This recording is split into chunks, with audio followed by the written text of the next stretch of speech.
Most students come in and they have in their hand their passport and, as Omar said, their I-20. Their I-20 just tells us which program they're going to. For instance, if you're going to a university, you're studying computer science, it tells the university name. Tells us whether or not you have proper English skills or whether you're going to be educated in that while taking your course. It also tells us, how much is your education going to cost. Yep.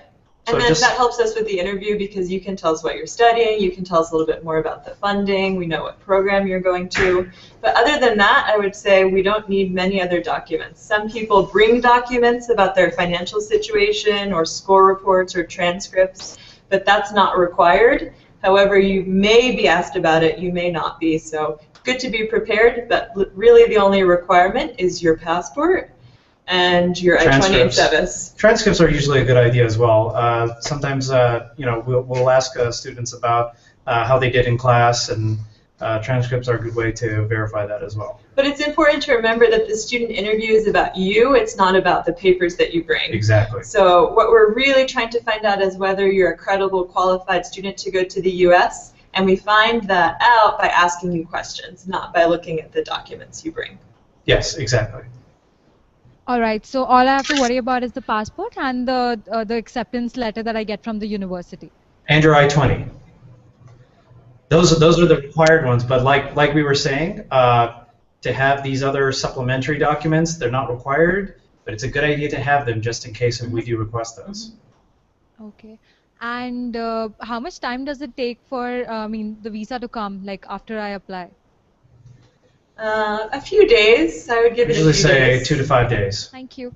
Thank you. Good luck.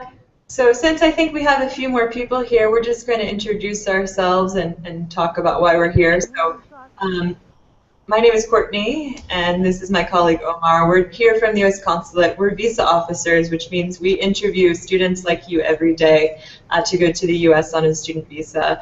I really enjoy my job. I've been here for about a year and a half, and so I've probably interviewed thousands of students. And I would just like to say that I'm much happier when I can approve a student visa. That's what I like to do. We really encourage students to go to the U.S. from abroad. India sends the second highest number of students to the U.S. And it's a great bilateral relation thing for us. So we're really happy when you can come in and apply, and we're here to talk to you today about how you can be prepared to do that. And I'd just like to echo Courtney's comments that indeed I've been here since June, so a couple of months. I haven't done the thousands that Courtney has done. However, I've really enjoyed interacting with students. There's a diverse background of students that we interview here at the consulate, and we really do enjoy doing our jobs, and just it's a pretty important part of our relationship with India. There's over 1 lakh students from India that are right now studying in the United States. So while we're waiting for questions, I also wanted to talk. We're not from the U.S. India Education Foundation, but it's also a part of the U.S. government. It's U.S. government funded, and they are starting to set up an office in Hyderabad, but they're headquartered in New Delhi. And they are a great resource for students. They're basically like free educational consultants. They give out great information. So we're here talking today about the visa process. But if you have questions about what university to apply to, their admission standards, what tests you need to take for an admission, those are great questions to ask USIEF. So if everybody has a pen and paper, I'll just give you that again. Their website is www.usief, US India Education Foundation.org, like org.in for India. And you can go there and find out more information, again, about the admissions process, and that will bring you better information for when you're going to be applying for schools and before you apply for your visa. And I've also been told that they have office hours now in Hyderabad. There's an American corner at St. Francis College in Begumpet. So Thursdays between 3 and 5 p.m. you can go there and talk to a USIEF person about your questions. So that's really important. That just came to Hyderabad, and I think that's going to help out our students quite a bit. Yeah, I am Pratik. I want to ask that how easy it is to get a visa. How easy? That's a good It question. is to get a visa.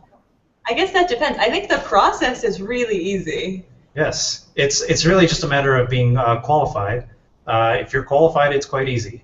But there's a lot of different things that we look at. But there's no one answer that I can kind of give you and say like, oh, it's really easy if you do this or that. Yeah. It's a combination of factors. So I'd say it's harder. What the harder thing is to apply to programs, find out what universities are a good fit for you, and then get accepted into those universities and choose which one you'd like to go to. That is where you should be spending most of your time. You know the phrase due diligence? Due diligence. This is where you do your due diligence. Getting a master's degree is a huge life decision. You don't want to take it lightly, and there's different universities in the US that have different programs that are a better fit, for you. I went to a university that was right outside a city because I wanted the opportunities to be near a city, but I didn't want to live in the city itself. So that was one of my reasons why I chose the university that I did. Absolutely. And in some other cases, it's a financial consideration. Sometimes you have schools of relatively equal educational value, but perhaps one is a lot more affordable than the other. So it's another thing to compare. Don't just take it from one source. Don't if you go to a consultant or whatever you do, don't just listen to one source. It's like when you go to a doctor, you don't just get one opinion, right? You want to get maybe another opinion, see how things are going.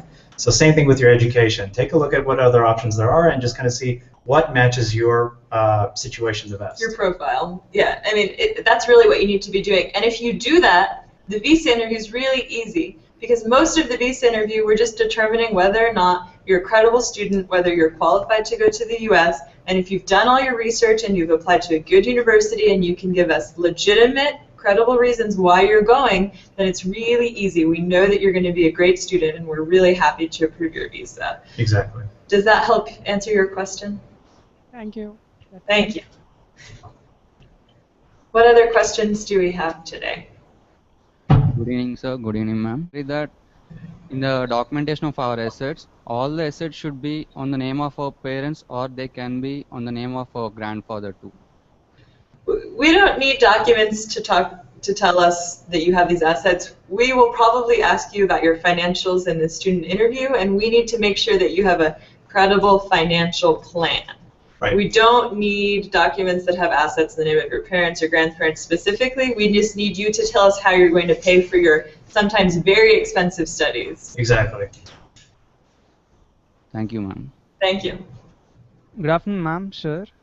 I'd like to know if I have an educational gap after my BTech, will it affect the visa process? Will I face difficulty in getting my visa? It really depends on what you do with your time.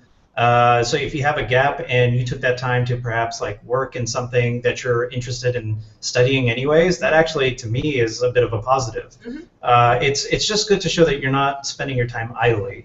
Like if you're pursuing something, let's take for example something related to database management. Okay, so if you want to study something along that line, and then if you decide to either work or you get a certification and your marks were good anyways in your bachelor's program, these are good ways that you're spending your time. You're not idling, right? So that's actually not a bad idea sometimes to have some experience. If you have work experience, we love to hear about that, especially if it's in your field, but sometimes even if it's not in your field. Basically, we need to understand who you are as a student, why you're going to get a master's program, and work experience or gaps in studies, that can help us fill in the picture. Absolutely. Okay. And will internship do the job?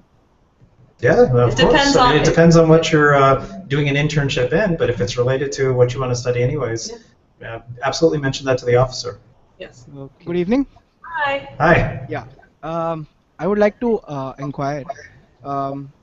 I mean, this is quite common a question, like between cities or universities in the country, let's say smaller cities or maybe outside the cities, regarding part-time jobs during, let's say, OPT or a CPT time. What would be better, living in the cities or outside the cities, or probably in the country, regarding part-time jobs? So you have to work with your university about CPT or OPT. That's not anything that we really deal with as a consulate. So if you had questions about that, those are university questions because they do the approvals for that. There are some people who I think work at their campus. A lot of master's students and even PhD students will do teaching assistantships, and that's great because they're getting kind of work experience that they're getting paid for, but they're also doing that in their field at their university. And I don't think that that's partial to either a university in the city or a university not in a city. That just depends on what university you're applying to. I would say your geographical preferences.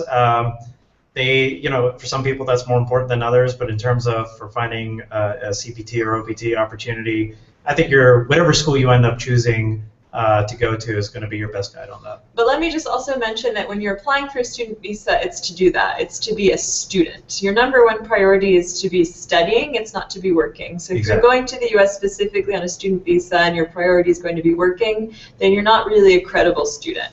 Yes. Of course, you can get a teaching assistantship, and a lot of people do work after they get their student visas because they're getting practical experience in their field. But you need to be applying for a student visa because you want to be a student, and that should be what you're spending most of your time doing, and that should be your priority. Yeah.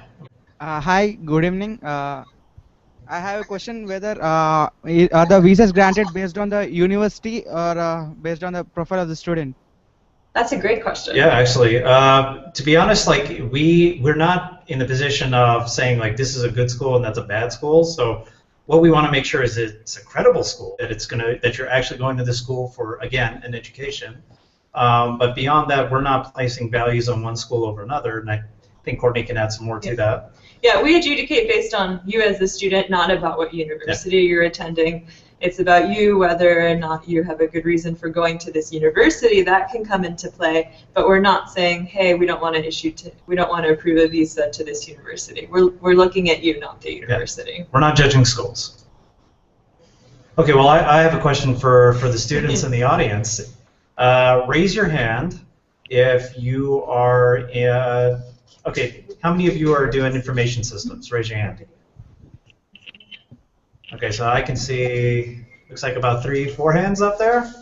Okay, what about the 4 of you up in the front? What are you pursuing? I'm pursuing my information technology here. Information technology, okay. Great. So is everybody in the room basically on like some form of a B.Tech? You can raise your hand if you're doing a B.Tech. Yeah. Okay. Are you all planning on applying for student visas? Yes. You can raise your hand. Everybody's thinking about studying in the U.S.? Yes. Okay, that's great. So you must have more questions then about the process. Has anybody raise your hand if you've used USIEF, the U.S. India Education Foundation. Nobody's used it? Okay. Raise your hand if you've already applied to programs in the U.S. to do your master's degree. Has anybody applied to universities yet? Nobody. Okay, so that's great then. Yeah. Definitely, if I could say, like, I would say, like, make that your starting point.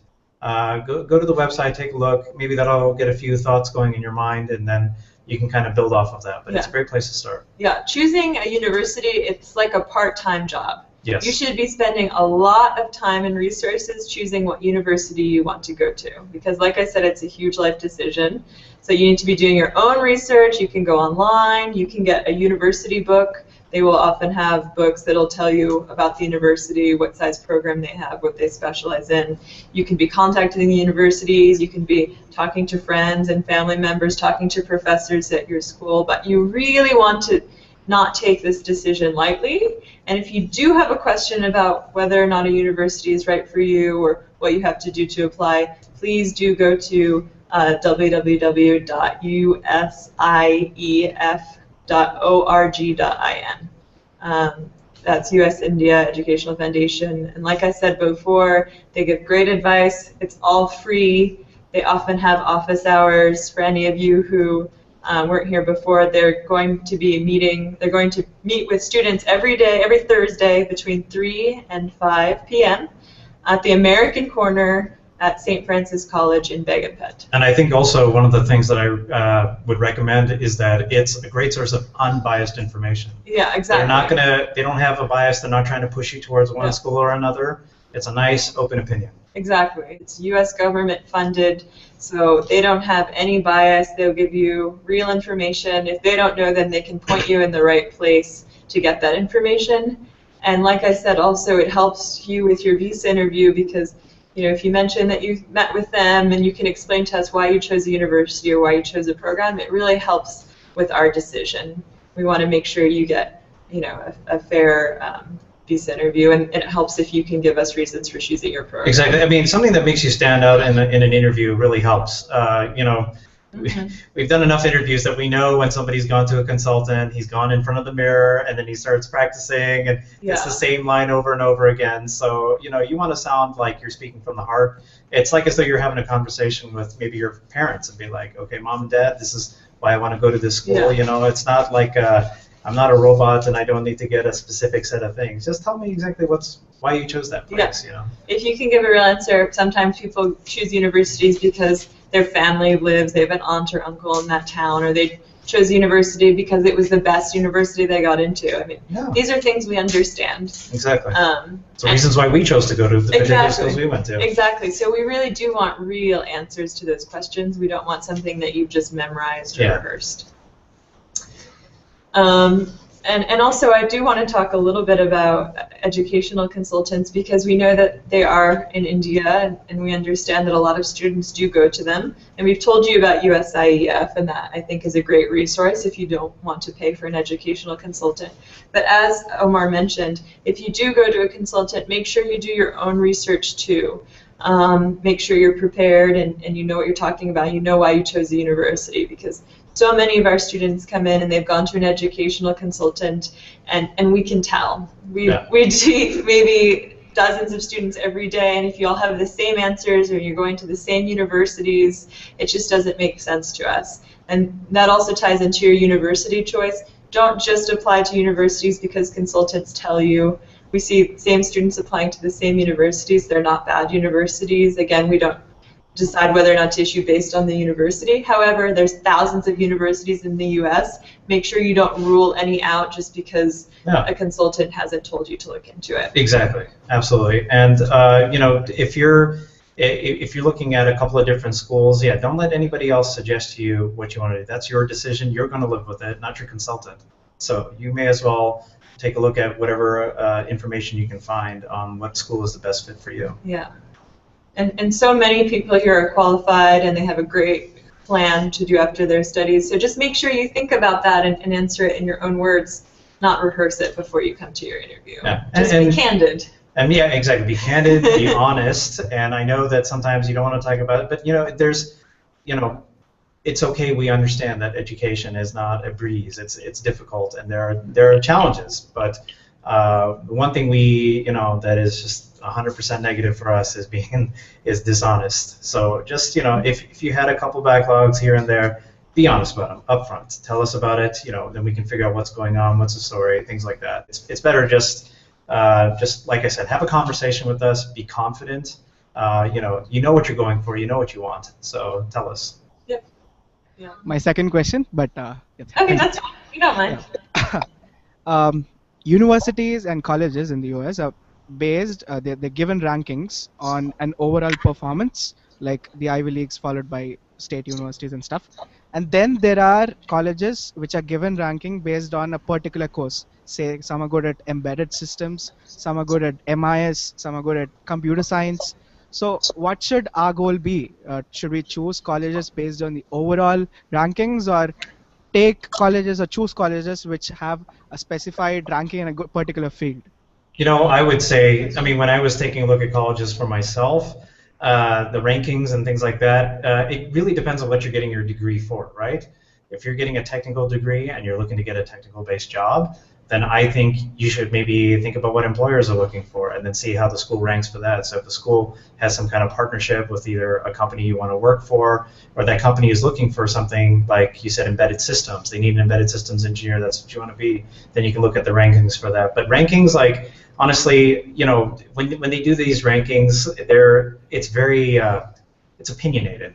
It's difficult. Different organizations do them, so there's there's going to be a bias in it anyways. There's not one organization that decides college rankings. And I think Omar's talking about, you for yourself, if you're looking for a job, obviously after you graduate, you should determine what university you want to go to based on that, based on financial. And that's something you can talk to USIEF about. In terms of the visa interview, it doesn't make a huge difference to us whether you go to a university that is ranked high in your field versus an Ivy League university. We just want to make sure you fit with your university, as in you have a credible reason for going there. So again, we don't adjudicate based on the university itself. But it's great that you've looked into things like college rankings. They can help you quite a bit when you're making a decision, if you know that will help you get a job afterwards, or if you're getting a better financial package from somewhere. So things like that, it's great that you're doing that research. Anybody else have any questions? Yeah, actually, I'm pursuing my master's over here. I'm doing my MTech. I would like to know the chances of what US offers us in terms of research work about PhD. You're For asking PhD. for PhD, okay. So that's a good question for USIEF. If you're doing your master's here and you want to parlay that, if you want to go to a PhD program and get your doctorate in the US and you are trying to decide on a university to do that, talk to USIEF. They have information about that. A lot of PhD programs actually pay you in the US to go. And so your cost of education is paid for by the because by you're the research teaching, you're doing research at the same time. It's a win-win scenario where you're getting an education and the school is getting valuable research. And that's not all PhD programs, but that's some PhD programs. Yeah. We're not experts on PhD programs. I wish we were. But USIEF is a great resource for that. Yeah. So make sure you log on again, www.usief.org.in for India, and I'm sure they have a lot of information about those programs. Good luck with your PhD. And if all of you are planning on applying for visas, you can ask questions on our Facebook page, the U.S. Consulate General Hyderabad Facebook page, and we have information on that on there. But it's great that we can answer your questions in person, so we hope you do take advantage. Hi. Hi. What's your question? Which would have better scope in US, MBA or MS? Which is what? MBA or MS, which would have the better scope in US, better opportunities? Better opportunity, and MBA or MS. It depends on what you want to do afterwards. Depends on what you like more. Honestly, you're gonna do better in school and the courses you like taking. Sometimes it doesn't really matter nitpicking like, well, information systems pays this much and this thing pays that much. Just do the one that you actually like, because then you'll actually be interested in learning. Mm-hmm. You will do well. You'll get good grades, and then the guys who want to hire you, they're gonna say, this person was actually, he did well. He was very interested in what he was doing, so they're going to be a good fit for the company. Mm-hmm. Like MBA versus MS, that stuff, it's all about what you feel like you're going to excel in the best, and that's going to be based on interest. Yeah, but if you want information about what the programs are like, what kind of classes you take, and what sort of jobs you would get afterwards, again, USIEF is a good resource for that. We have a USIEF Hyderabad office. I'll give it to you right now. It's USIEF Hyderabad at usief.org.in. And if you write no later than Tuesday, you'll be able to get an appointment for that Thursday. So that way you can have maybe a one-on-one session. You can talk to somebody who has a lot of information about studying in the U.S. Much more information than Omar and I have about studying in the U.S., although we've studied in the U.S. So if anybody has questions about sort of our educational backgrounds, we're happy to talk about that as well, what we studied and why we chose our universities. I went to Virginia Tech myself, and there was a large Indian community over there studying. So it was, it's a really nice opportunity to interact with. You've got a familiar setting, and then also you get to make new connections and meet new people as well. It's a really great opportunity. And I went to a university in Massachusetts. It's called Tufts University, and it was 25% international students. Yeah. So I had friends from all over the world, Indian, French, Italians, people from South America. It was really nice. I studied international relations, so it was really nice to get a global focus. And a lot of universities you go to will have international populations. And again, that might be something you want to look into when you're applying for universities. Are there other international students there? Obviously you want to have experience studying in the US, but maybe you want to have other international students there. It's a factor. Yeah. Hi, my name is Snigdha. Deepa, nice to meet you. What's your question? I just want to know the reason behind why a visa might get rejected. The reasons behind why a visa might get rejected. That's a really good question. Okay, there's, it's a good question, and it's kind of tough to answer, but That's why it's a good question. exactly. Basically, it's a variety of things. It's not just one thing. Sometimes people get hung up on, oh, well, maybe he didn't like, the school I chose, or maybe they didn't like, my scores, or maybe I was nervous, and so, it's a variety of factors.